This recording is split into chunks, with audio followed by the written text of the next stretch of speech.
Well. Here am I at last.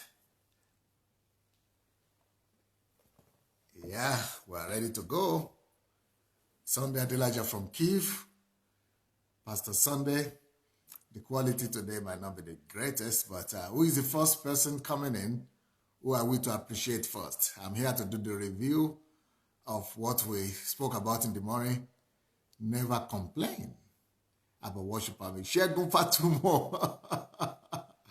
You are the first one to appear here tonight. Well, welcome. Bosse fired you. I received the mail you sent, Bosse. Thank you so much for it. I've not gone through it. I will go through it again. Thank you. Good job. Hello, Yetunde. You are one of the first ones today. Blessing. Tyra Ojibadu. Blessings to you. Kharkov. Wow. I'm going to have someone from Kharkov here today, by the way. So if mommy is there, maybe mommy will recognize her. Hello, Yemi Phil, Taku Yarota, Fumi Adewusi from UK, Basil, blessing, Seth, Asanatu, blessing,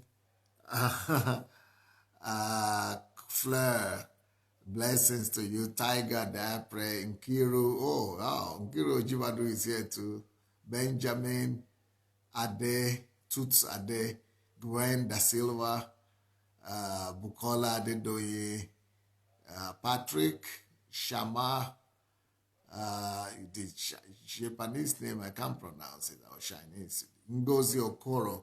By the way, Ngozi Okoro, happy birthday to you, right? You are having a birthday the same day as me. So we are having birthday together. That is, I think it is Ngozi Okoro, right? That is having birthday the same day as I am. Or I'm mistaken. I hope I'm not. It is one Okoro, I think, for sure.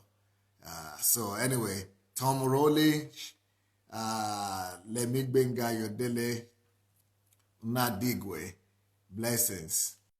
Tyra say love you. Thank you. Tyra is missing daddy.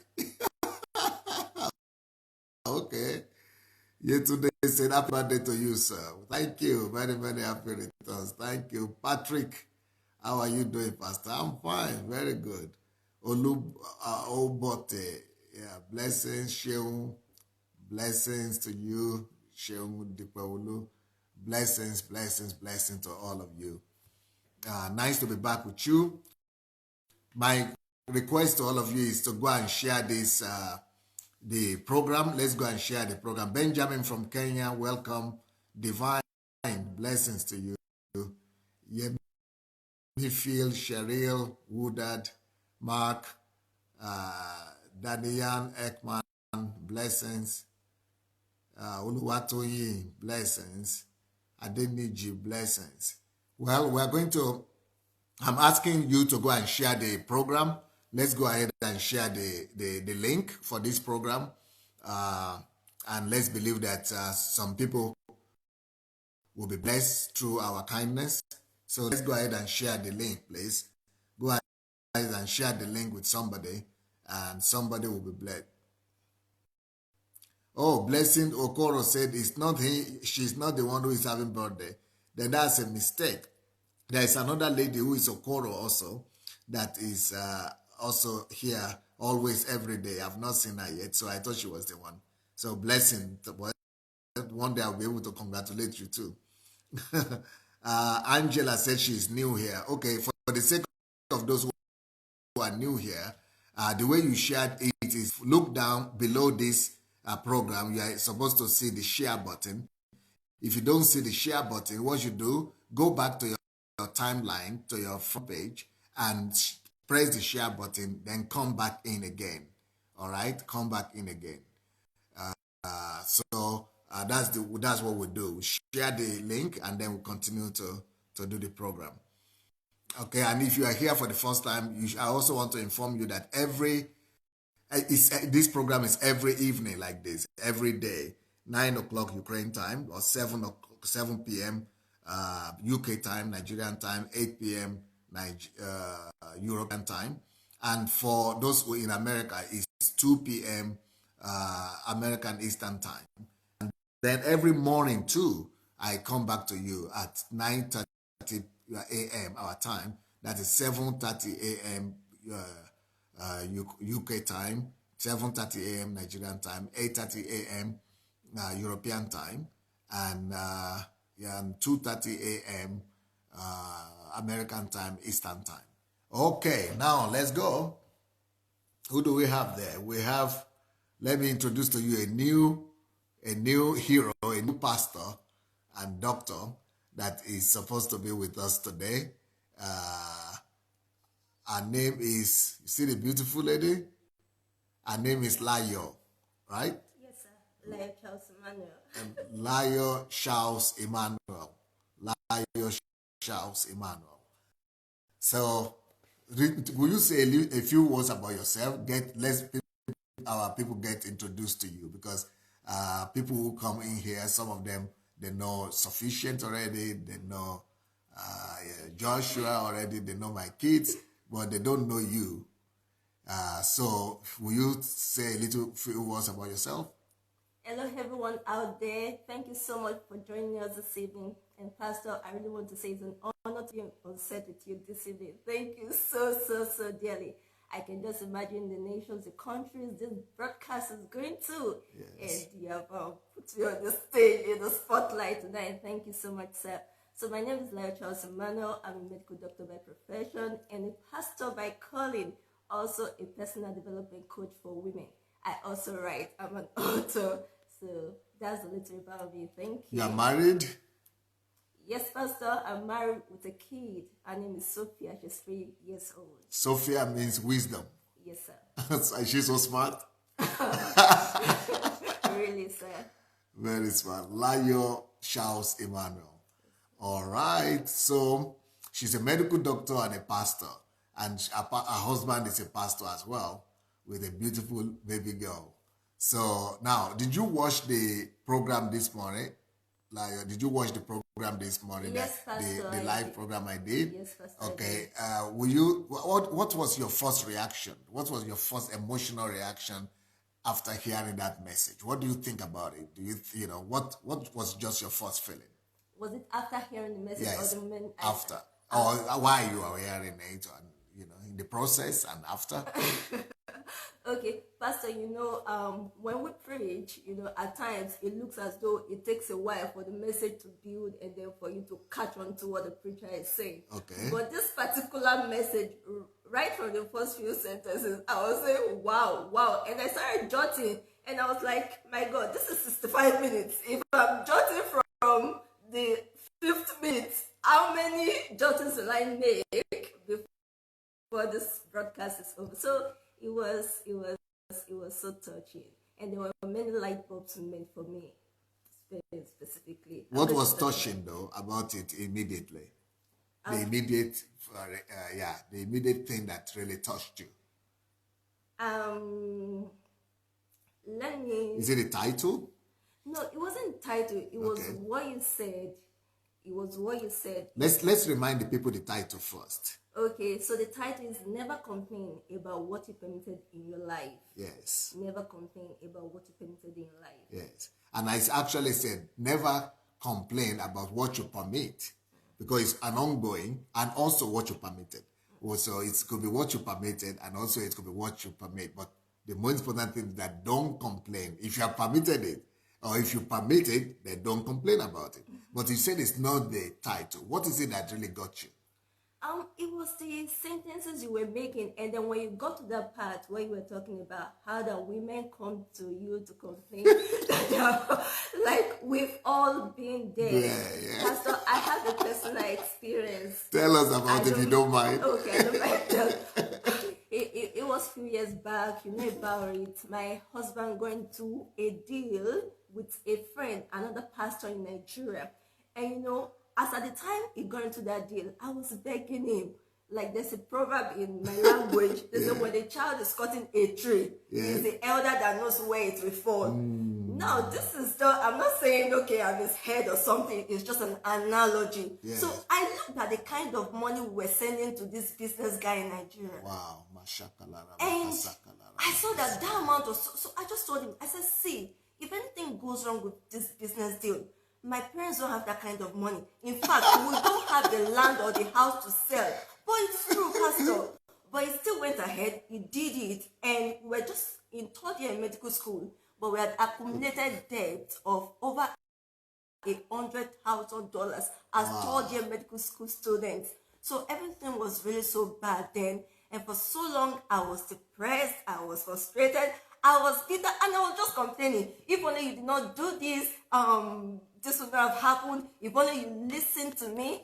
And women know how to do that too. Pastor, so true. So my life was just full about complaints. And while I was complaining, Pastor, nothing was changing. In fact, my home became bitter. Your home? My home became bitter. My marriage almost broke up. The love dissipated overnight. And I was just complaining. But one day, I just realized, okay, fine, we made a mistake, but we can do something about it. You see, life is not about what happens to you. It's about what you make out of what happens to you. When a situation faces us, we either have to, we have louder. two options. They're asking us to speak louder. Okay, we have two options whenever we face any situations in life.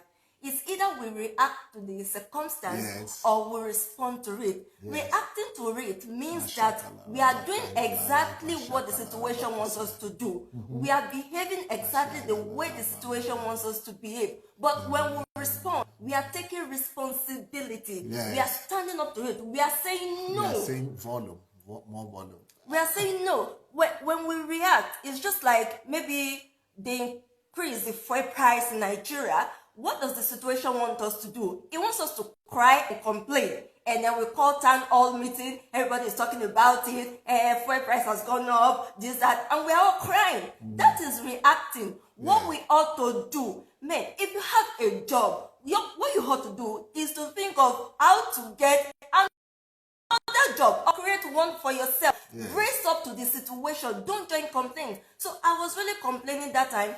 And my own was not moving forward. My life was not moving forward. In fact, I was a shadow of myself. Pastor, I became less than myself. I don't know how to explain. I became less than myself. I couldn't even get anything done. My life was just full of complaints. But one day, I just said, no, this is not going to happen again. I'm seizing my authority. I have it. I love what you said. You said, when we refuse to take responsibility, we are abdicating our authority to do something. And Pastor, that's a profound statement, sir. Say it again. You said when we refuse to take responsibility for our lives or for our situation, we are abdicating our authority to change that situation. And Pastor, that is very profound, because even if we have the capacity to change the situation, the moment we refuse to take responsibility, that capacity goes away from us. We no longer have the capacity. It's just like when we ask somebody, can you remember what happened so and so? And the person says, no, I can't remember. The person did not even try to think about it. The person just says, I can't remember. Or do you know this thing? No, I don't know. The moment you say you don't know, your brain shuts down. Your brain goes into recession. So you said when we refuse to take responsibility, we abdicate our authority to change that situation. And it is so true. When we don't take responsibility, even if we have the capacity to change and correct that situation, that capacity diminishes. It dissipates away from us. So that was, I really understand what women are going through out there. Sisters, I feel you. But speak to the ladies. Yes, ladies, I feel you. But I want you to observe something. The more you complain that your husband is doing something, the more he does it. And that's the truth. And Pastor, and I want to confirm, and I want to remind everybody that the topic is don't complain about what you permitted. Because what Layo is saying is that once you permitted something, complaining will only aggravate the situation. Yes, sir. Okay, please tell them. All right, so sisters, when you tell him not to do something, and especially when you are criticizing and nagging him, the more he will keep doing those things. Because our words, they are important. Pastor, you also did talk about how that we permit things into our lives. You say it's either consciously or subconsciously. Yes. And you dealt a great deal with the conscious part. But I would like to talk about the subconscious part. The Bible says, as a man thinketh in his heart, so is he. One of the ways we permit things into our lives subconsciously is through the power of thoughts. What we think about is what becomes of our lives. Yes. There is one philosopher. He said, give me a child until he's 7 years old, and I will program the child and determine his future. Because when children are young, we don't, up until the time they are 7 years of age, we don't even need to teach them anything. Just by observation, by watching us, they begin to pick things in the environment, and whatsoever they pick is what shapes their lives in the future. So I'm just saying that the power of our thoughts is important. And not just thought, because whatsoever we think in our heart, we will also say, out of the abundance of the heart, the mouth speaks. So ladies, when you keep complaining about that guy, you are releasing a negative emotion into the environment that will drive the man to keep doing what you don't want him to do. So if you don't want him to do something, tell him the opposite. Don't say, you are so slow, you are so dull. Tell him you are so smart. Tell him you are so fast. And then you have a chance at getting him to change, to change his ways of life. Okay. Now I want to also let people know again, to remind them again about the title that we're going through. That, the title is "Don't Complain About Anything That You Have Permitted in Your Life." Whatever we permitted in our lives, it is, it is excuse. We begin to give, whenever we complain, we begin to give excuses for that. That is giving excuse. And giving excuse never ends well. So that is what we spoke about. You have spoken to the ladies. What are the other things that you heard in that message that you think will be of benefit to all our listeners? Pastor, you did say something about when Perez was young and he was about to hit a Perez, that's our first son, my son, right? Yes, Pastor. Yes. And he was about to eat a chocolate, and his mom took the chocolate from him. Yes. And he raised his hands to beat his mom. Yes. And he was only 1 year old. He was only 1 year old. And I was thinking, now, Pastor, you said you taught him a lesson that we'll never forget in his life. How did you teach a 1-year-old child a lesson? Subconsciously, sir. Yes, that's true. Subconsciously, because he didn't even know what he was doing, but you had passed a message across to him. Yes. But then, this also reminds me of a discussion you had with me in the morning, where you were talking about value system and things like that. And then you said we can change our value system as a nation through 4 ways primarily. You said through our family, we can inculcate the right value system, through our educational system, through the pulpit, the church, or the mosque, and also through the media. Now, I talk about Perez. What you did was that you taught him the right value through the family. Now, Perez knows not to raise his hand against his mom. Even his voice. Even his voice, he will not dare do it now. Against his mom. And then, not only that, sir, do you know that you've succeeded in teaching him not to raise his hand against women in general? Imagine if every man in our society grew up with this sort of values, Pastor. Then there will be no wife beaters. There will be no wife abusers. And then all the abuse stories will, at least, they will be minimized to an extent. Yes. So I really got I got much from that Paris experience, sir. So you like the practical examples and the illustrations that I give you, because you have alluded to 2 of them now. One is about the women that come to me to complain about their husbands, and of course husbands also do the same thing. So, but the thing is that what they permitted is what they are complaining about. And then also the illustration about my son Perez that wanted to raise his hand against his mother when he was 1 year old, even though he cannot remember that now. But the beating I gave him went to his subconscious mind and made him never to be able to repeat that or to even raise his voice against his mother anymore. Okay? And I'm listening. Pastor, to talk a little bit about that subconscious, because people don't know how it drives our lives. Okay. And the reason I'm dwelling more on the subconscious is because you talked about the conscious aspect in the morning. Yes. In fact, you gave an example of an engineer. He knows he's an engineer, and then he goes to apply for a job, and they tell you, we'll pay you a cleaner's salary, and you accept. As a cleaner. We'll pay you as a cleaner. Here's something about Never complain about what you permitted. Exactly. And then you also do talk about people who say their friends are wasting their time.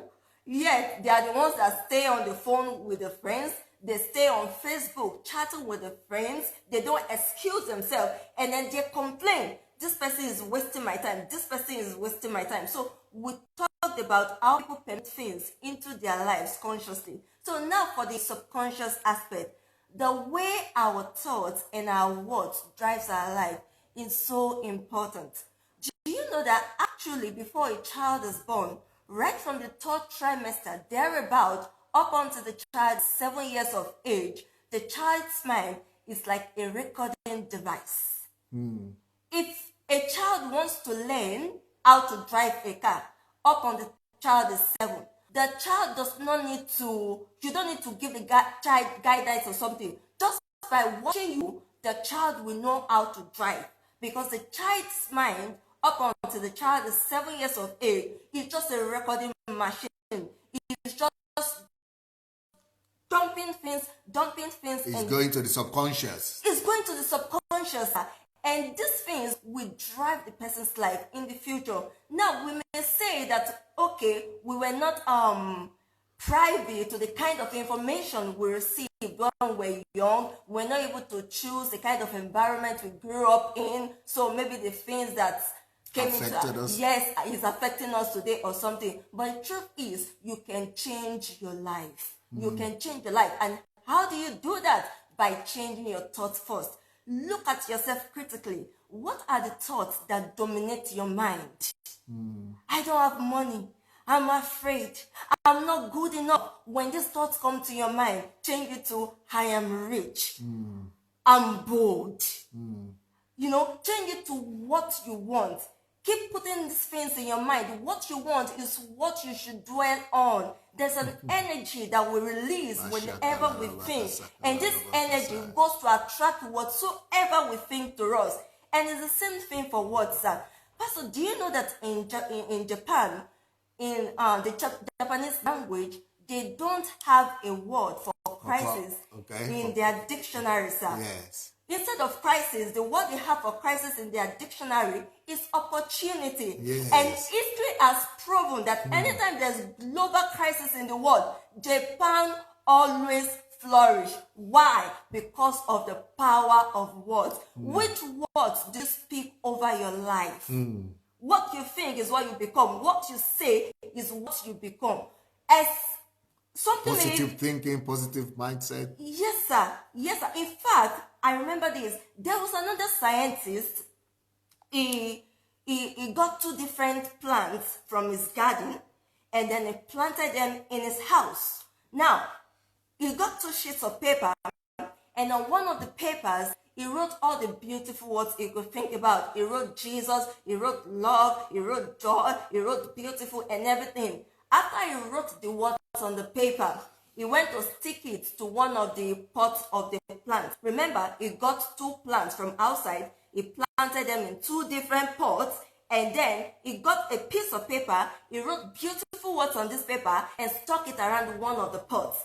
Now, he got another paper. He wrote ugly words. He wrote, you will die, devil, cursed. He wrote bad words on the second paper, and he stuck it around the second pot of plants. And he put them in his house, monitoring their progress. He said after 2 weeks, he was forced to move the 2 different pots outside. What happened, sir? He discovered that the pot that he stuck beautiful words around, that the plant in it was flourishing. It was growing. It was green. But the other one he wrote hateful words around, that particular plant was already beginning to die. In fact, it had cobwebs all over it. Pastor, that guy didn't do anything to the plant. He only used the power of words. So we allow things into our lives subconsciously through the things we say. You may feel bad in your life. Situations may be going bad, but until you confess it, that situation will not, it's not ratified. But when you say exactly what you are feeling in the negative, you stamp that situation and you give it the right of way to operate in your life.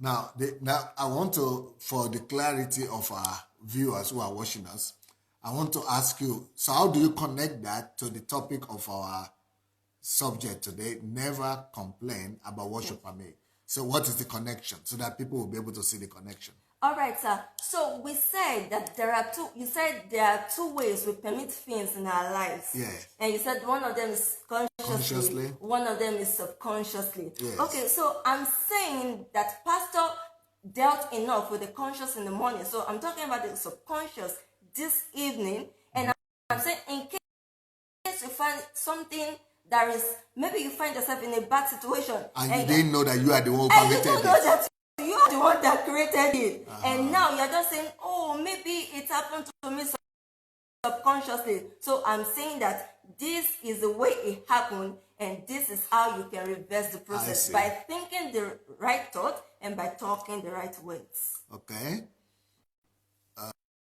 It will be interesting to know what the other lessons that our viewers might be able to remember from, especially those ones who are there in the morning, but many of them were not there in the morning as well. So what are the other things that you think that you want to share with our viewers today from the lesson that we spoke about this morning? Okay.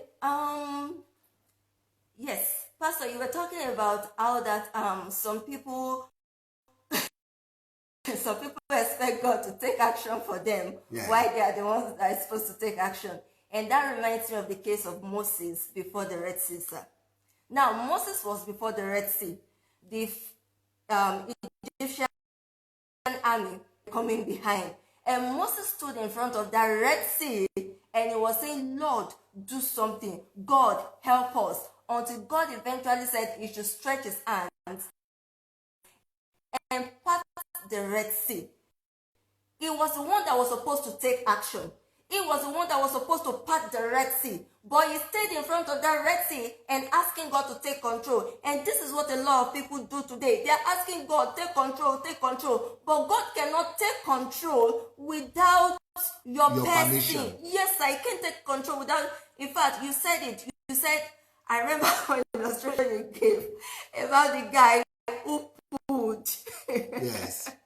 And then he cleaned his bum with leaves, and some of the poo material got stuck on his hands. Also, later when he left there, he cleaned his nose and he rubbed the poo on his nose. Yes. So everywhere he was going, he was smelling poo. And he was blaming everybody. This place is smelling. What did you people do here? This place is smelling. Meanwhile, it was a guy that put and rubbed poo on his nose. He didn't know. So what was wrong was him. He was the one that was supposed to take action, but he was looking for other people to pass the blame onto.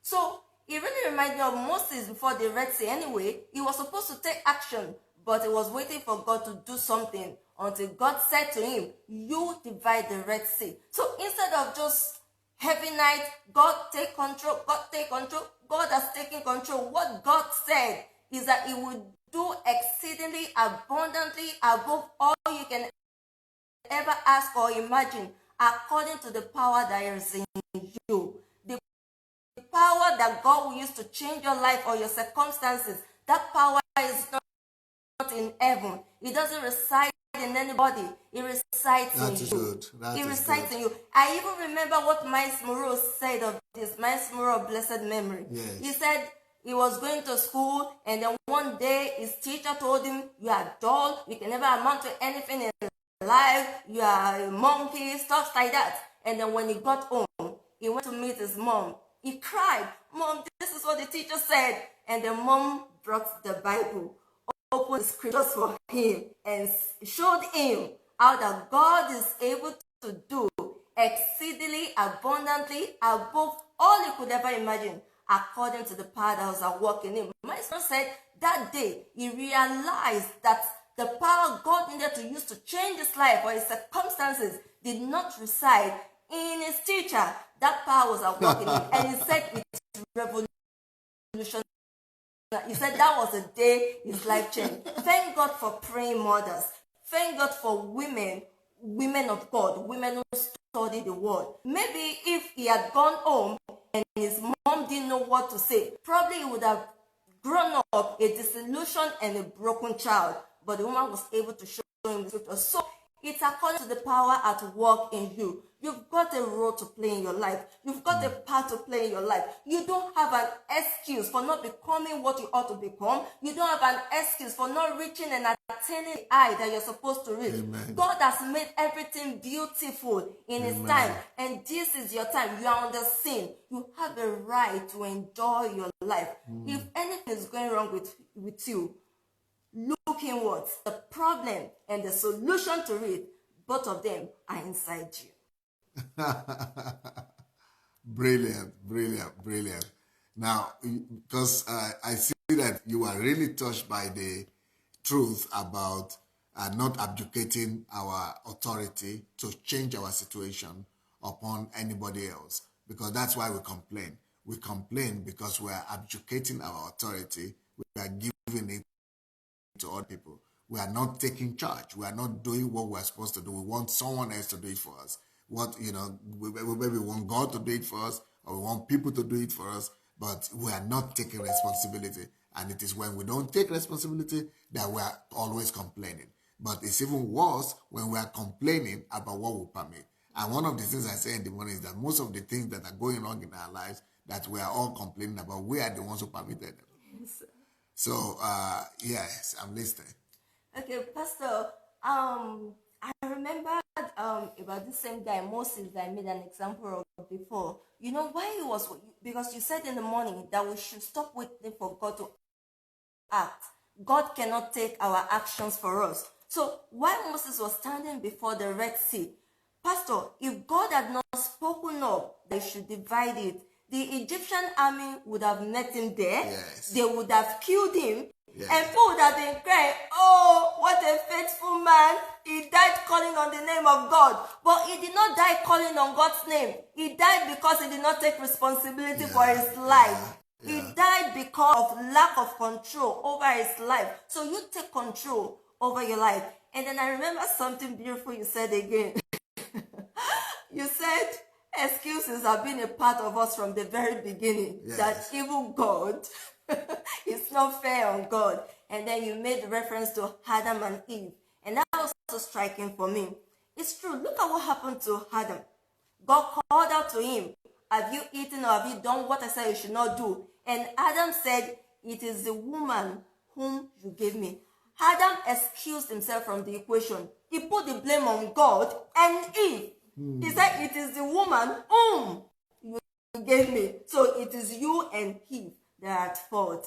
So excuses have not just started today, but we should learn to defeat and deflate them in our own lives. I also remember the man by the pool of Bethsaida. That man, Jesus got to him. He had been sick for very long. And this day, Jesus appeared there and asked him what he wanted from him. You know what the guy said? The guy said, I don't have anyone to drop into the water. I don't have... The master was asking him, what do you want? He was crippled. He had been by that pool. Everybody had abandoned him. 38 years sickness. And you are being asked, what do you want? And he went forth with a string of complaints and just complaints, giving excuses. If Jesus was not patient that day, he would have missed his time of visitation. Jesus would have walked away while he was complaining that there was no one to put him in the waters. And that's the same way a lot of people have missed their opportunities in life. They have lost their times of blessing. Just by complaining. Just by complaining and giving excuses. Yes. So by giving excuses, we actually miss out on our own opportunities. So if the man has stood there and he was actually giving excuses that, oh, nobody to put me in water, but that is not what Jesus was asking him. God was asking him for him to be pragmatic, to tell about the result that he needed and to receive his miracle. So sometimes we are not receiving the answers that we need from God because we are, and actually complaint is as a result of pity. So self-pity leads to complaint. And so we are complaining because we are pitying ourselves. I see that many people are writing me happy birthday. I want to say that it's not today that is my birthday, it's tomorrow. My birthday is tomorrow. So maybe you will reserve your congratulations for tomorrow, or you are doing it ahead of time. Well, anyway, it's okay, don't worry. But I just want you to know that it's not today, it's tomorrow. So, what I'm saying is that, so when we complain, we actually miss out on our own opportunity. That's what Layo just told us. And then, Pastor, you also did say in the morning that we should stop waiting for things to change. Mm-hmm. We should stop waiting for things to change. We should learn to take responsibility. We should stop giving excuses about why we cannot be something, about why we cannot achieve something. And it reminds me of a quotation that somebody said. She said, life, her name is Vivian Green. She said, life is not about waiting for the storm to stop, but it's about learning how to dance in the rain. Life is not about waiting for the storm to stop, but it's about learning how to dance in the rain. Yes. In other words, stop saying, oh, if only things will just get better, if only the government will just change, if only that my uncle will help me, if only the government will form a policy that will favor me, things will change. No. They said excuses are the nails used to build the house of failure. Don't wait for things to change. You take action in the face of the circumstances. The Bible says, he that observes the wind will not sow. And if he does not sow, definitely he will not reap, sir. Imagine somebody wants to go to the farm to plant, and then he gets outside and discovers it's raining. And then he says, oh, not today, I'll wait for tomorrow. Then tomorrow, he wakes up on his way. He wants to go to the farm. He has carried everything. Then he discovers that the sun is shining. And then it's, oh my God, this sun is so hot. I'll just sleep a little. By evening, it will be cooler. So I will go to the farm. And then by evening, it has started raining. And then he said, no, tomorrow I will go out. Tomorrow, the sun is shining. Tomorrow, he says, I will go next tomorrow. And it's raining again. And it does that for the whole planting season. It means that when it is harvest time, this guy has disqualified himself from harvest. Wow. Because he did nothing with his life. He was busy observing the wind. He was busy making excuses. The weather is not good today. The government did not do this. My parents did not do this. The school did not do this. My boss at work did not do this. His life is just full of excuses. So he will not reap during the harvest season. You know what excuses you are making in your life. It's time to put an end to them. Put a full stop to them today so that you can achieve your maximum potentials in life. It also reminds me, the Bible says, humble yourself under the mighty hand of God, and in due time he will exalt you. Yes. In other words, there is a due time for exaltation.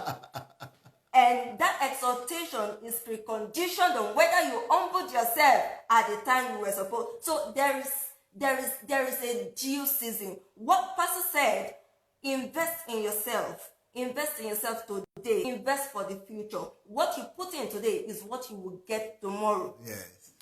It's as you lay your bed that you will lie on it.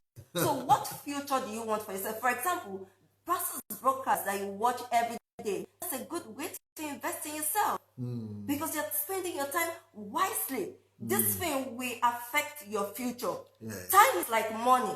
It can either be spent or it can be invested. Yeah. When you spend your time, you waste it. When you invest it, you put your time into something useful that will affect your future positively. Yes. And that is what this broadcast is doing to you. That is what books, inspirational books that open up your mind, that make you travel the world, that is what they do to you. So learn to invest in yourself wisely. Learn to invest in yourself for your future. Don't waste your time. Don't spend your time. Invest it for the betterment of your future. Amen. And one of the ways that we all waste our lives is when we complain. When we complain about what is wrong in our lives, what we don't like in our lives, instead of taking action to change those things that we don't like, instead of taking action to invest in our lives and put values in ourselves, add value to our lives, add quality to our lives, when we are complaining, we are actually wasting our lives. We are wasting our lives. So never you complain about what you permit. Never complain about what you allowed. If you allowed it, if you permitted it, never complain. It is if you have allowed it, well, take responsibility, take charge. Okay, going back to Layo now. Yes, sir. So, people keep praying that God should do something for them, but the truth is that God has already done everything for us. Yes. So you take control over the circumstances of your life. And then I love the solutions you gave, sir, in the morning. You said if you find yourself always giving excuses in life, there is something you can do about it. Pastor says, assess yourself. Where did you go wrong? How did you have a hand in what has gone wrong in your life? Yes. Instead of complaining or making excuses about it, what part did you play in it? Then go to God. Ask for God's mercy. When you finish doing that, then go talk to professionals who can help you. You gave the example of one guy who told you that for the past 20 years, he has been in the US and he doesn't have a green card. Yeah. And then when you asked him what his story was like, you found out that he used fake passport all the way to get into the US and is expecting green card. For that kind of a person, you should go to God, repent, ask God to forgive him for what he has done, ask for God's mercy, and then seek out immigration lawyers. That is how he can take a positive step to change his life. Seek out immigration lawyers to change the situation. Your own, maybe you're married, maybe something is going wrong or something. Look at how you contributed to that wrong thing that is going on in your home. When you ask God for mercy, then go to a pastor, go to a marriage counselor, let them help you to fix it. So everybody's situation is different, but every single one of us will make excuses, will make complaints. Check how you have ended, how that thing you're complaining about. Check how it came to be, what part, what role you played in it. Go to God, ask for his mercy, then seek out professionals. Your own might not be an immigration lawyer. Your own might not be a pastor, it might not be a marriage counselor. It may be an accountant, it may be a doctor. Seek out professionals, experts, mentors, coaches. Let them help you work out of that situation. Brilliant. So you are one of those kind of coaches and mentors. You are a mentor on in your own class and a coach in your own class. It's interesting to know, is there any way, any service that you could provide for people who might need, even though you live in Ukraine?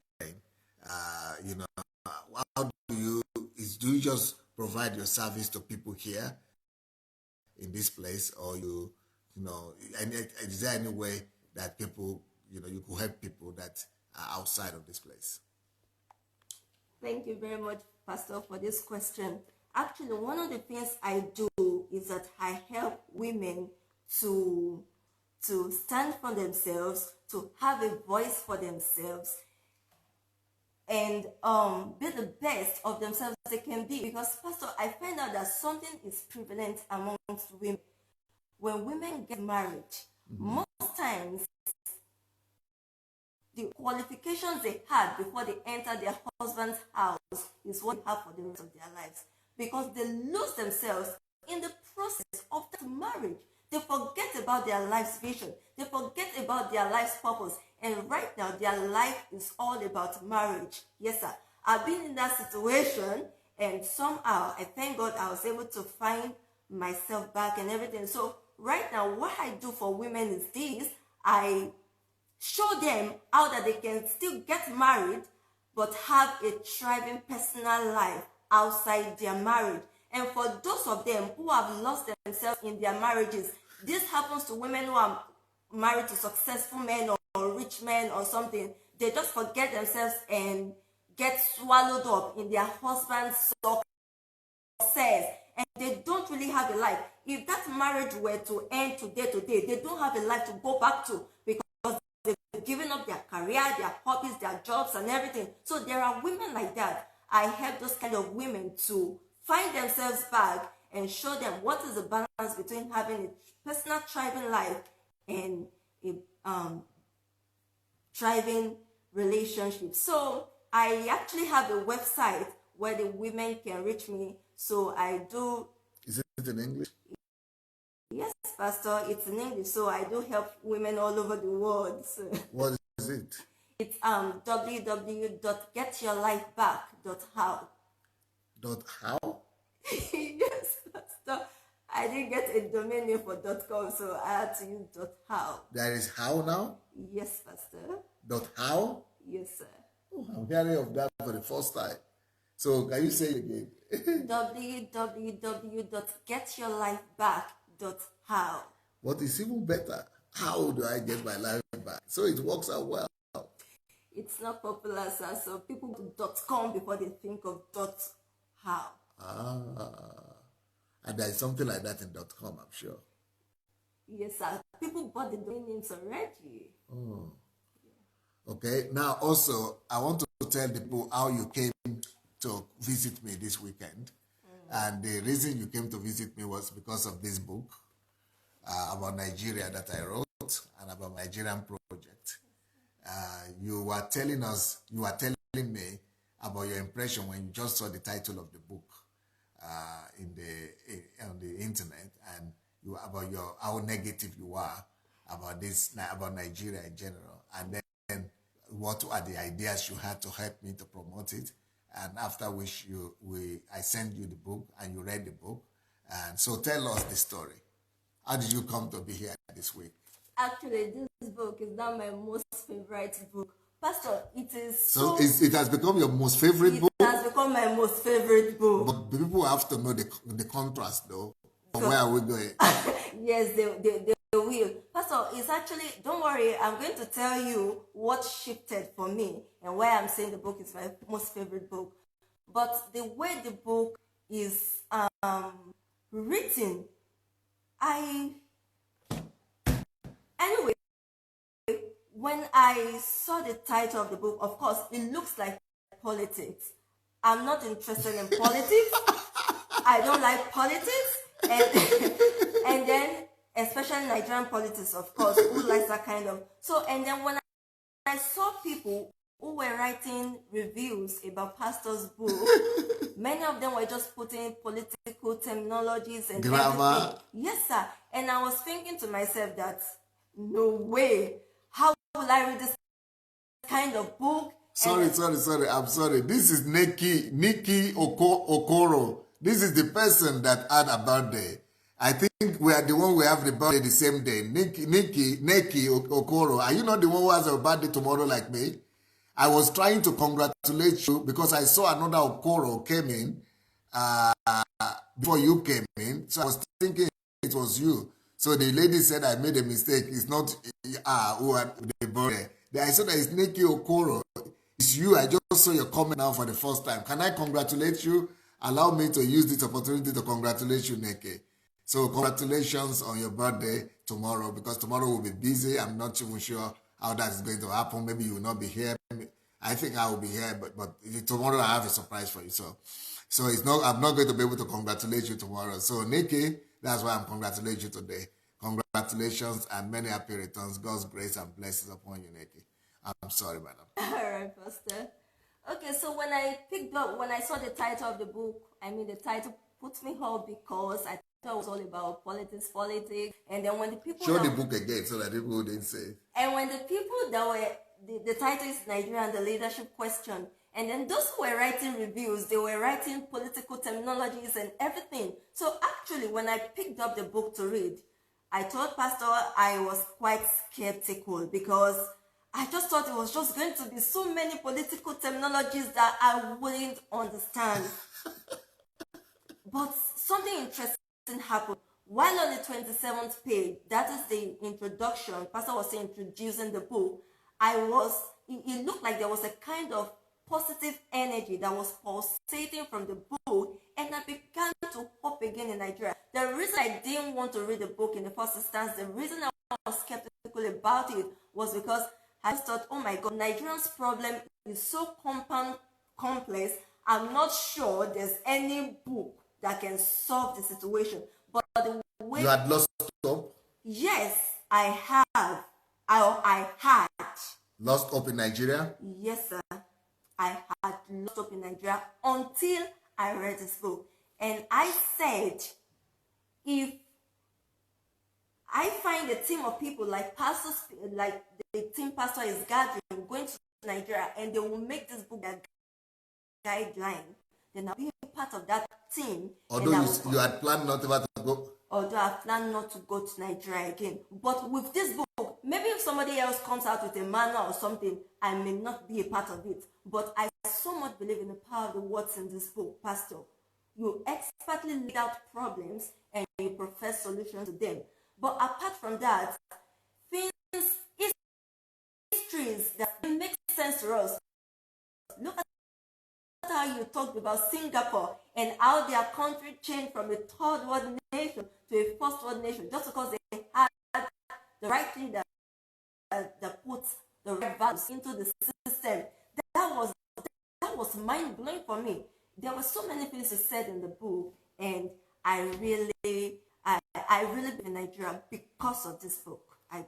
But why did you now come to see me today? Why did you come to see me this weekend? Why did you come to spend the weekend with me? Not just for my birthday. I'm sure the book was the thing that brought you. Yeah. Tell us about your ideas. All right. So, after I saw that the book was supposed to be released and everything, I believe in the power of the words Pastor will pen down. I believe in the power of the words Pastor will pen down. So I was like, Pastor, how do we spread this message further? I think if we have an interview where we talk about the book, because the title of the book is Nigeria and the Leadership Question, preferring solutions to Nigeria's leadership problem. Now, many people may not really know what to expect. Maybe they think it's for those in the corridors of power in Nigeria. Maybe they think it's for those holding political offices or something. But I know the book will not be just all about that. I wanted people to know what the content of the book is so that they can make an informed decision to get the book. So I suggested to Pastor that we should have an interview where we'll talk about the book, talk about the content, and we'll spread the interview everywhere spreadable on social media. And thanks be to God, Pastor thought the idea worthy and he invited me to come down. So we had an interview this morning with Pastor Divert so much of the content of this book, and I can't wait for you to watch it. And tomorrow we're going to have another one, and Layo is going to be my host tomorrow for Ask Pastor Sunday program. Thank you, yeah, so Layo is going to be my host, and she's going to be asking a lot of questions about Nigeria.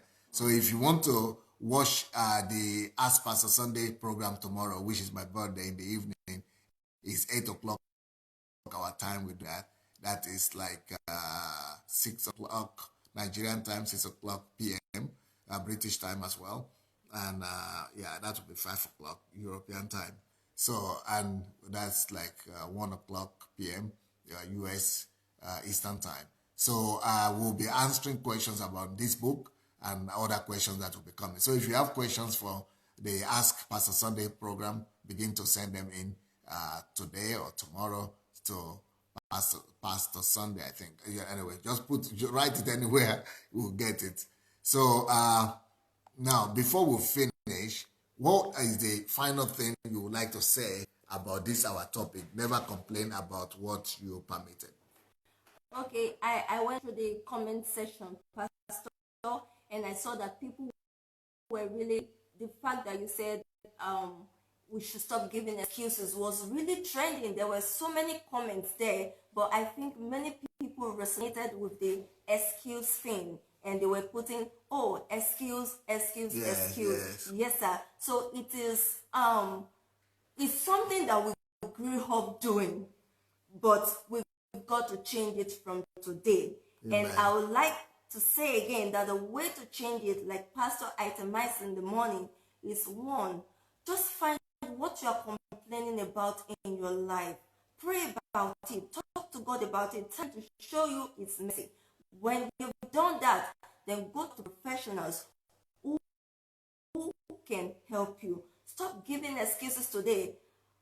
George Washington said 99% of failures are those who give excuses. Yes. 99% of failures are those who give excuses.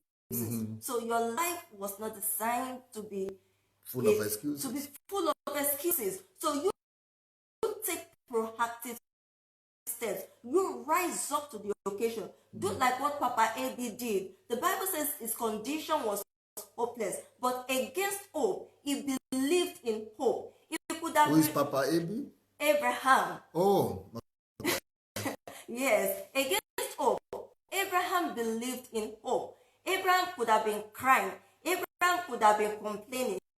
Abraham could have been making excuses. That was what the situation required. He was an old man and he was childless, but he did something instead. He responded by hoping. He responded by doing something. So you do something. What you have to do is get yourself out there. Talk to experts who can help you, and you watch your life. The moment you stop giving excuses, from that day, you are destined for the top.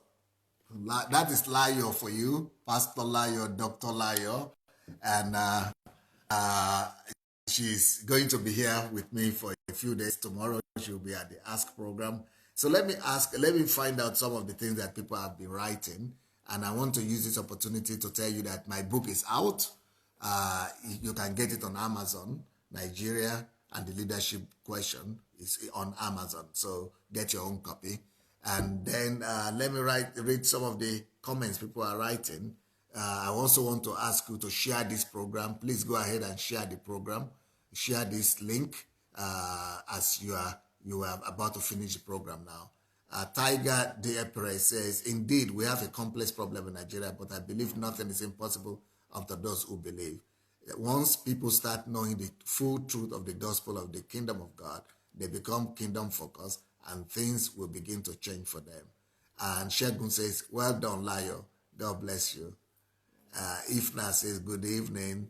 Akinlo Sotu says, happy birthday in advance. Thank you.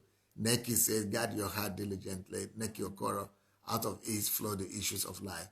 God help me to guide my subconscious thought. Thank you. Mayowa said, gave the link to your website. Getyourlifeback.ao. Okay, thank you, Mayowa. Ezuma says, I understand from your teaching, Pastor, that complaining reduces our moral to take action. Yetunde says, yes, we are doing it ahead of time. We will continue to congratulate you tomorrow on your birthday. Okay, thank you. Aisha says, happy birthday. Shegun says, happy 49th birthday. Yes, I'm 49 tomorrow. May the good Lord continue to endow you with wisdom in Jesus' name. Thank you. Azuma also says, the power to change my life is in me. Powerful lesson for me this evening. Sister, thank you. He's clapping for you. And Ivan says, happy birthday. Frank says, happy birthday. Azuma Smart says, subconsciously, we have to permit good thoughts to permanently ring in the heart. But if we permit the wrong thoughts, this wrong thought will capture us and deal with us seriously. So that's your teaching. And Betty Mueller is saying good evening and happy birthday. Gift is greeting Pastor and the special guest we have. Shinedu is saying our thoughts are serious issues in our lives. I am gaining much from you, sister. And it's clapping again. Lola Shorunkai says blessings to both of you from California. Lucy is greeting happy birthday. Ifioma is saying happy birthday. Ola Martin is saying happy birthday. Monica Tete say, amen. I know this. I'm trying hard to stop complaining and negative thoughts. Please pray for me. Thank you. Okay. Yetunde say, thank you, Layo. Oluwatoyin says, thank you, ma. This is simple but deep. I celebrate you. I'm celebrating you, lawyer. David is saying, happy birthday. Okay, thank you. Smart Azuma is saying, you are doing fine, my sister. And Angela is saying, true, sister, and clapping as well. Apostle Victor is saying, hello, Pastor Sana, how are you doing? Thank you, we are great. I have birthday tomorrow. I'm sure you've discovered that now. Olu Mayokun Akin Losotu says, Pastor Sunday is real and is always practical. Thank you, sir, for your passion for the kingdom. Thank you. Wow, that's a compliment right there. Adekunle say, God bless you, Pastor. And on. We keep on having so many good, kind words. Cecile says, good evening, Pastor, and everybody. Thank you for your prayers. My daughter is out of the hospital now, and she is fine. God bless you all. Me and my husband are fine, and to be among you tonight. Happy to be among you tonight. It's you, by the way. Thank you. Thank you so much. Well, our time is over for tonight. Tony Omotocho is greeting me happy birthday. Musa is saying happy birthday as well. Grace Magunwa is saying happy birthday. Ikifa greeting me happy birthday. Everybody is greeting me happy birthday. I have to wake up tomorrow to that birthday, by the way. Azuma Smart is saying the issue we are facing in Nigeria is lack of true kingdom preacher like Pastor Sunday. Many pastors in Nigeria are preaching themselves and what they think. With God, with good kingdom sermons, Nigeria's problem solution possible. Oh yes, and we are going to demonstrate that. We are going to prove that very soon. And Obina Ofoshuku says, happy birthday to you, sir, in advance. Joy of God be your strength. Thank you. Nkiru Ojimadu says, thank you. Ogishi Okore says, happy birthday, sir. Thank you, everybody. It's been a nice time with you today. Tomorrow is going to be a wonderful opportunity for us, not just to celebrate that day, but to also see the surprise we have for you.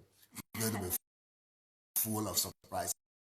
We are going to be bringing you reports from my birthday, by the way. Everything we are going to be showing you how we celebrate the birthday. So be online, be close to your computer tomorrow. Every day we are going to, the whole day, we are going to be bringing you some news from the morning.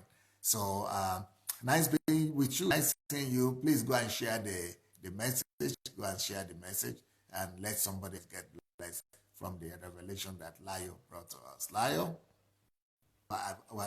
people are saying bye to you. Thank you so much for staying with us. Thank you and bye. Thank you. Thank you, everybody. Bye from me and Layo.